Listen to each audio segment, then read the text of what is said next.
Movie की starting में हमें गेस्ट हाउस दिखाया जाता है, जिस गेस्ट हाउस में एक रूम होता है और उस रूम में एक पुलिस वाला जिसका नाम एसीपी रमेश नायक होता है, वो एक लड़की के साथ ज़बरदस्ती इंटीमेट हो रहा होता है। फिर वो उस रूम से बाहर आता है तो वहाँ पर उस लड़की का बॉयफ्रेंड होता है जिसका नाम जय होता है। जय एसीपी रमेश नायक से कहता है कि सर प्लीज़ हमें छोड़ दो, हमें जाने दो। जो एसीपी रमेश नायक है उसने जय की गर्लफ्रेंड को और जय को साथ में इंटीमेट होते हुए पकड़ लिया था और अब बदले में जो एसीपी रमेश नायक है वो जय की गर्लफ्रेंड के साथ इंटीमेट हो रहा था। जो रमेश नायक है वो जय और उसकी गर्लफ्रेंड को वहीं गेस्ट हाउस में छोड़कर आ जाता है और खुद गाड़ी में बैठकर चला जाता है। जो एसीपी रमेश नायक है वो एक करण नाम के बंदे से बात कर रहा था फ़ोन पर गाड़ी चलाते हुए। वो करण से ये कह रहा था कि आपने अभी तक पैकेट नहीं भिजवाया है, आपको पैकेट भिजवाना ही पड़ेगा। तो करण कहता है कि मैं भिजवा दूंगा, तुम चिंता मत करो। फिर हम देखते हैं जो रमेश नायक की गाड़ी है उसकी बैक सीट पर कोई बैठा हुआ है और पास लोहे की रोड है और वो लोहे की रोड से एसीपी रमेश नायक के सर पर वार करता है। वो किलर रमेश नायक को बहुत बुरी तरीके से मारता है और वहीं पर ही बहुत बुरी तरीके से घायल कर देता है। फिर वो किलर रमेश नायक को एक वाइट रूम के अंदर लेकर आ जाता है और उसके दोनों हाथों को बांध देता है और उसके मुंह को पेट्रोल की सप्लाई से कनेक्ट कर देता है। फिर वो किलर लैपटॉप पर कुछ कर रहा होता है और यहाँ पर हमें पता चलता है कि जो वो किलर है उसने ग्लोबल टाइम्स नेटवर्क के चैनल को हैक कर लिया है और एसीपी रमेश नायक का जो मर्डर है वो सारी दुनिया के सामने लाइव हो गया है। यानी कि एसीपी रमेश नायक की मौत का नज़ारा सारी दुनिया अपने टीवी पर देख रही होती है। जो वो किलर होता है वो पेट्रोल की सप्लाई को ऑन कर देता है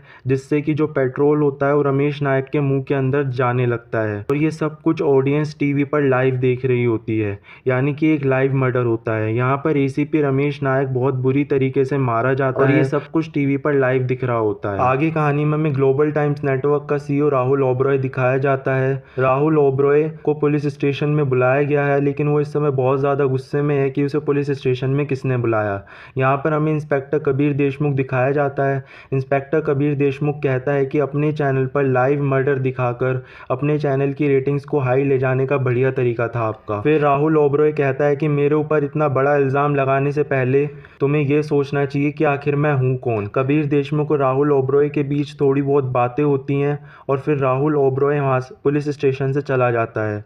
जब राहुल ओबरॉय अपनी गाड़ी में बैठ के जा रहा होता है तो राहुल ओबरॉय एक इंजेक्शन लेता है और हाथ के अंदर इंजेक्ट कर लेता है। यानी कि जो राहुल ओबरॉय है वो एक ड्रग एडिक्ट है। फिर आगे कहानी में हमें सिया नाम की लड़की दिखाई जाती है। जो सिया होती है ग्लोबल टाइम्स नेटवर्क के ऑफिस जाती है, राहुल ओबरॉय से जाकर मिलती है। यहाँ पर हमें पता चलता है जो असल में एसीपी रमेश नायक का मर्डर हो जाने की वजह से राहुल ओबरॉय की कंपनी इस समय खतरे में है और पुलिस भी राहुल ओबरॉय के पीछे लगी हुई है।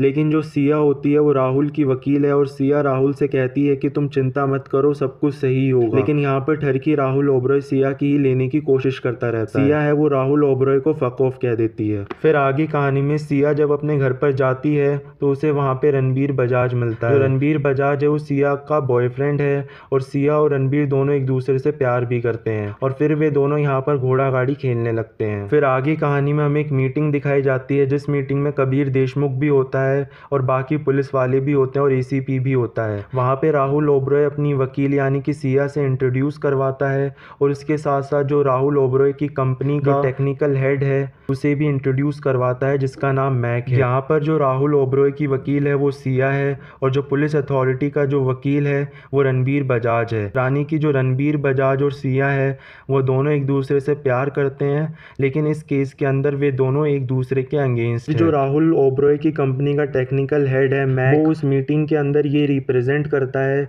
कि किस तरीके से उस किलर ने हमारे ग्लोबल टाइम्स नेटवर्क के चैनल को हैक करा और कैसे उसने रमेश नायक का मर्डर हमारे चैनल पर लाइव दिखाया। फिर आगे कहानी में इंस्पेक्टर कबीर देशमुख एसीपी रमेश नायक की सारी कॉल रिकॉर्डिंग्स को निकलवाता है जिसमें उसे वो वाली कॉल रिकॉर्डिंग भी मिलती है जो हम लोगों ने रमेश नायक से करण से बात करते हुए सुनी थी।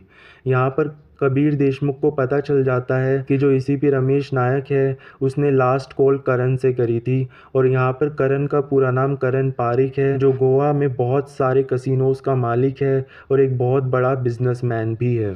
फिर आगे कहानी में इंस्पेक्टर कबीर देशमुख करण पारिक की हिस्ट्री निकालता है जिसमें उसे पता चलता है कि करण पारिक का डिवोर्स हो गया था और वो भी एक रोहिणी नाम की लड़की से, और रोहिणी एक कार एक्सीडेंट में मारी भी गई थी। फिर आगे कहानी में इंस्पेक्टर कबीर कबीर देशमुख रोहिणी के पेरेंट्स से जाकर मिलता है, जहाँ पे रोहिणी के पेरेंट्स कबीर को बताते हैं कि जो करण पारिक था वो रोहिणी के ऊपर फिज़िकल वायलेंस करता था, जिसकी वजह से रोहिणी ने करण पारिक के ऊपर केस भी किया था। लेकिन कोर्ट के जजमेंट से एक दिन पहले ही रोहिणी का कार एक्सीडेंट हो गया था, जिसमें वो मारी गई थी। रोहिणी के पेरेंट्स बताते हैं कि करण ने ही रोहिणी को मरवाया था ताकि रोहिणी करण को जेल भेज ना सके। फिर आगे कहानी में इंस्पेक्टर कबीर देशमुख रोहिणी के पेरेंट्स से उनकी कार के सर्विस रिकॉर्ड्स मांगता है। रोहिणी के पेरेंट्स अपनी कारों के सर्विस रिकॉर्ड्स दे देते हैं। जब कबीर उन सर्विस रिकॉर्ड्स को देखता है तो उसमें उसे मैकेनिक चंद्रपाल का नाम मिलता है। फिर इंस्पेक्टर कबीर देशमुख मैकेनिक चंद्रपाल को पकड़ लेता है और मैकेनिक चंद्रपाल कबीर देशमुख को बताता है कि करण पारिक ने ही उसे पूरे 2 लाख रुपए दिए थे रोहिणी की कार का ब्रेक फेल करने के लिए, और इसी वजह से रोहिणी का कार एक्सीडेंट भी हो गया था। फिर इंस्पेक्टर कबीर देशमुख ये सारी बातें रणबीर बजाज को बताता है और रणबीर बजाज को यहाँ पर सारा केस समझ में आ जाता है। रणबीर बजाज इंस्पेक्टर कबीर देशमुख को बताता है सब कुछ किया धरा करण पारिक का है। जो करण पारिक है वो राहुल ओबरॉय का एक बहुत अच्छा खासा दोस्त भी है। रणबीर बताता है कि करण पारिक ने रमेश नायक को इस वजह से मरवाया होगा क्योंकि रोहिणी वाला केस रमेश नायक के ही अंडर आता था और रमेश नायक ने करण पारिक से पैसे लिए होंगे ताकि वो रोहिणी वाला केस बंद कर दे, और रमेश नायक बार बार करण पारिक से पैसे मांगता था सिर्फ इस बात को छिपाने के लिए कि रोहिणी को करण पारिक ने ही मरवाया है। लेकिन अब करण पारिक उसे पैसे नहीं देना चाहता था, इसलिए करण पारिक ने एसीपी रमेश नायक को भी मरवा दिया और राहुल की कंपनी ग्लोबल टाइम्स नेटवर्क आगे तरक्की ना कर सके, इसलिए उसने राहुल के चैनल पर इस मर्डर को लाइव दिखवाया। फिर आगे कहानी में इंस्पेक्टर कबीर देशमुख राहुल ओबरॉय के ऑफिस जाता है राहुल से मिलने के लिए, जहां पर सिया भी होती है। इंस्पेक्टर कबीर देशमुख राहुल और सिया को सारी बातें बताता है और राहुल से कहता है कि अब तुम्हारे ऊपर से मैंने सारे चार्जेस हटा दिए हैं तो तुम्हें टेंशन लेने की कोई ज़रूरत नहीं है। फिर इंस्पेक्टर कबीर देशमुख राहुल ओबरॉय के ऑफिस से जा रहा होता है तो उसे वहाँ पर मैक देख लेता है। फिर आगे कहानी में इंस्पेक्टर कबीर देशमुख को करण पारिक का अरेस्ट वारंट मिल जाता है और इंस्पेक्टर कबीर देशमुख करण पारिक को अरेस्ट करने के लिए गोवा चला जाता है। फिर आगे कहानी में हम देखते हैं कि जो करण पारिक है वो एक होटल के अंदर एक लड़की के साथ घोड़ा गाड़ी खेल रहा है। तो इंस्पेक्टर कबीर देशमुख उस होटल में पहुंच जाता है अपने पुलिस साथियों के साथ। करण उस होटल के एक रूम के अंदर जब उस लड़की के साथ घोड़ा गाड़ी खेल रहा था उसके रूम की कोई बेल रिंग करता है और फिर करण गेट खोलने के लिए जाता है। फिर वहीं दूसरी तरफ कबीर देशमुख भी अपने पुलिस साथियों के साथ करण का रूम ढूंढने लगता है और वो एक हाउसकीपिंग सर्विस मेंबर से पूछता है कि करण का रूम कहाँ पर है। वो हाउसकीपिंग सर्विस मेंबर उसे बता देता है। फिर जब कबीर देशमुख उसके रूम तक पहुंचता है तो उसे रूम के अंदर करण नहीं मिलता, उसे वहां पर सिर्फ वो लड़की मिलती है जिसके साथ करण इंटीमेट हो रहा था। फिर इंस्पेक्टर कबीर देशमुख को याद आता है कि इतनी रात को कौन सी हाउसकीपिंग सर्विस होती है। फिर कबीर देशमुख और उसके साथी सबके सब उस हाउसकीपिंग सर्विस मेंबर को ढूंढने लगते हैं, लेकिन उन्हें वो हाउसकीपिंग सर्विस मेंबर नहीं मिलता। फिर हमें यहाँ पता चलता है कि उस किलर ने करण पारिक को भी पकड़कर बांध दिया है और ये सब कुछ भी टीवी पर लाइव दिख रहा होता है।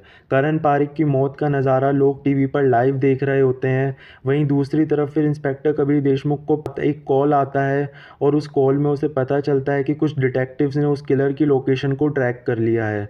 फिर कबीर देशमुख अपने पुलिस साथियों के साथ उस किलर की लोकेशन पर जाने लगता है। फिर जो किलर होता है उसने करण पारिक को एक पानी के टैंक के अंदर रखा हुआ होता है और फिर वो किलर उस पानी के टैंक का टेम्परेचर इंक्रीज़ कर देता है जिससे कि वो पानी बर्फ़ बनने लगता है और करण पारिक बर्फ़ के अंदर जमकर मारा जाता है और ये सब कुछ ऑडियंस टीवी पर लाइव देख रही होती है। वहीं दूसरी तरफ इंस्पेक्टर कबीर को कॉल आता है और इस बार उसे पता चलता है कि उस किलर ने अपनी लोकेशन को चेंज कर लिया है, यानी कि जो कबीर होता है उसके हाथों से वो किलर भी निकल जाता है और करण पारिक भी मारा जाता है और ये सब कुछ टीवी पर लाइव दिख रहा होता है। ये सेकंड टाइम होता है जब टीवी पर किसी का मर्डर लाइव हुआ होता है। फिर आगे कहानी में जो सिया होती है जो राहुल ओबरॉय की वकील है वो कोर्ट में ये साबित कर देती है कि राहुल ओबरॉय इनोसेंट है और इन सब मर्डर में राहुल ओबरॉय का कोई कसूर नहीं है। और जो कोर्ट होता है वो भी राहुल ओबरॉय के ऊपर से सारे चार्जेस हटा देता है। फिर आगे रणबीर बजाज सिया के घर पर जाता है उससे मिलने के लिए, और रणबीर बजाज यहाँ पे सिया को समझाता है कि तुम राहुल का सपोर्ट करके गलत कर रही हो, लेकिन सिया उसकी बात नहीं मानती। फिर इंस्पेक्टर कबीर देशमुख भी रणबीर और सिया के पास आ जाता है और यहाँ पे इंस्पेक्टर कबीर देशमुख इस कहानी का सबसे बड़ा सस्पेंस रिवील करता है, और वो सस्पेंस है रजनी रेप केस। फिर यहाँ पर कहानी फ्लैशबैक में जाती है। हमें दिखाया जाता है कि राहुल और करण एक लड़की को पार्किंग एरिया में जबरदस्ती उठाकर लेकर आए हैं और अब वे दोनों उसके साथ इंटीमेट हो रहे होते हैं, वो भी जबरदस्ती। जो राहुल होता है वो उस कार पार्किंग एरिया का शटर गिरा देता है। उस कार पार्किंग एरिया के बाहर एक बूढ़ा आदमी होता है। करण उस लड़की रजनी का रेप कर रहा होता है तो वो बूढ़ा आदमी रजनी की चीखें सुन लेता है। वो बूढ़ा आदमी उस शटर को खोलने की कोशिश करता है लेकिन वो शटर नहीं खुलता।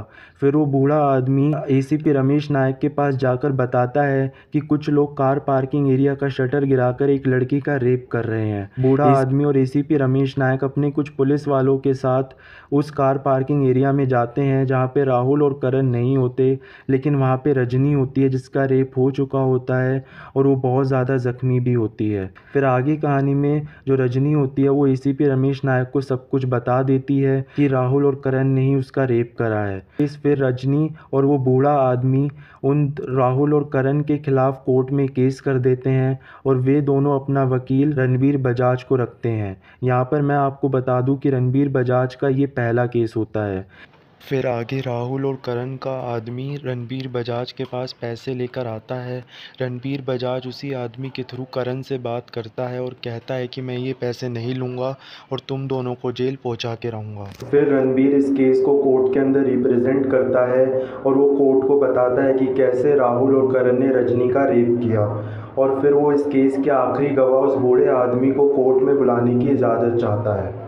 फिर यहाँ पर एसीपी रमेश नायक आता है और वो कोर्ट को बताता है कि जो वो बूढ़ा आदमी है के घर में शॉर्ट सर्किट की वजह से आग लग गई और वो बूढ़ा आदमी यानी कि जो मिस्टर शर्मा है उस आग की चपेट में आकर मारे गए।